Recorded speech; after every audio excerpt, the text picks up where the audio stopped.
ओम शांति। अहंकार।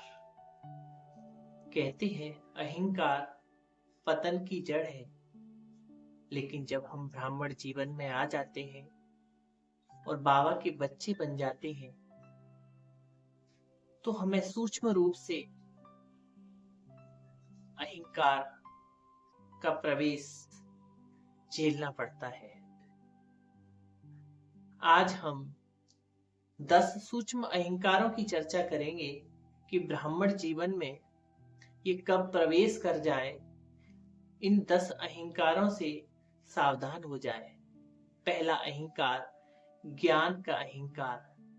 जब ज्ञान का अहंकार आता है तो कहते हैं कि मुझे तो सब आता है, मुझे सब समझ है, दूसरे तो सब अनाड़ी हैं, ऐसा महसूस होने लगता है। दूसरा अहंकार जो विशेष आता है, बाबा ने कहा है प्योरिटी इज रॉयल्टी। पवित्रता ये बहुत ऊंची चीज है, और जब इसका अहंकार आ जाए, पवित्रता का, साधना का अहंकार जब चढ़ जाता है तो कहते हैं कि मैं दूसरों से ज्यादा नियम और मर्यादा में श्रेष्ठ हूं, मेरी पवित्रता सबसे ऊंच है। ये भी एक प्रकार से सूक्ष्म अहंकार ब्राह्मण जीवन में कब प्रवेश कर जाए पता नहीं।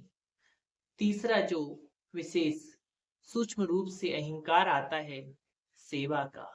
वैसे तो बाबा ने हमें 4 बातें, ज्ञान, योग, धारणा, सेवा, 4 विषयों के माध्यम से बताई हैं, लेकिन जब सेवा अहंकार में सम्मिलित हो जाए सूक्ष्म रूप बनकर के, तो भान आता है कि सेवा तो मैंने की है, इसलिए क्रेडिट भी मुझे ही मिलना चाहिए। बाबा कहते हैं बच्चे सेवा करो, लेकिन दूसरे को पता भी न चले कि कार्य सेवा आपने की है। वास्तव में वही सेवा निस्वार्थ भाव की सेवा है। चौथा जो विशेष सूक्ष्म रूप से जो अहंकार आता है वो है पद का या जिम्मेवारी का।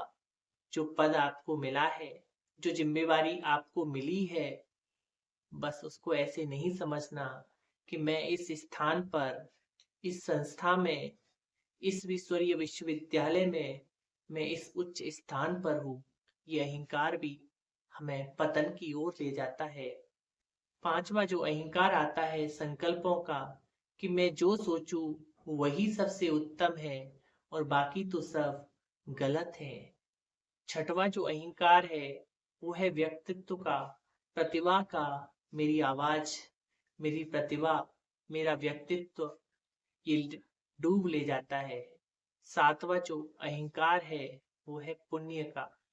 मैंने इतना दान किया, मैंने इतना पुण्य किया, मैंने फलाने सेंटर पर इतना धन से सहयोग किया, ये भी गिरा देता है। आठवां जो बहुत इम्पोर्टेंट है, बिना अहंकार होने का अहंकार, कि मुझे अहंकार नहीं है, ये भी एक सूक्ष्म रूप से हमारे लिए बहुत बड़ा अहंकार बन जाता है कि मैं तो बहुत विनम्र हूँ, मेरे अंदर तो कोई अहंकार नहीं। ये अहंकार न होना भी अहंकार बन जाता है। नौवां वो है विशेष संस्कारों का अहंकार, कि मेरे संस्कार दूसरों से ज्यादा श्रेष्ठ हैं। ये भी हमें गिरा देता है। 10वां जो अहंकार है वो है सही होने का अहंकार। अगर सार रूप में ये बात कहें, मैं सबसे राइट हूँ, मेरी गलती तो कभी होती ही नहीं है। अगर सार रूप में इन 10 बातों का अर्थ निकाला जाए तो हम यही कह सकते हैं कि जहां मैं आ गया वहीं से अहंकार शुरू होता है। और बाबा ने बहुत अच्छी बात हमको बताई है, मैं अगर आता है तो सिर्फ आना चाहिए कि मैं एक आत्मा हूं। यही स्मृति हमें सारे अहंकार को समाप्त कर देती है।